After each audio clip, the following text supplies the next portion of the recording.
સ્વાગત છે। પાદરા તાલુકાની વડુ પ્રાથમિક કન્યા શાળા ખાતે વિદ્યાર્થીનીઓને નોટબુક તથા ચોપડાઓનું વિતરણ કરાયું। સર્વ માનવ સેવા ચેરિટેબલ ટ્રસ્ટ દ્વારા વિવિધ સામાજિક કાર્યો કરવામાં આવે છે। તમામ વર્ગોના જરૂરિયાતમંદ લોકોને જરૂરિયાત મુજબની સેવા ટ્રસ્ટ દ્વારા અને દાતાઓના યોગદાન થકી પૂરી પાડવામાં આવે છે।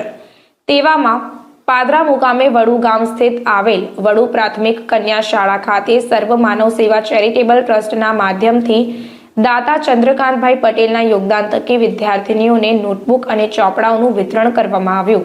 આ ચોપડા વિતરણ કાર્યક્રમમાં વડુ પોલીસ સ્ટેશનમાં ફરજ બજાવતા એએસઆઈ સાહેબ આરવી બારોટ તેમજ કોન્સ્ટેબલ સુનિલ રાઠોડ અને મહિલા કોન્સ્ટેબલ નિશાબેન નીનામા ઉપસ્થિત રહ્યા અને વિદ્યાર્થીનીઓનો ઉત્સાહ વધાર્યો હતો।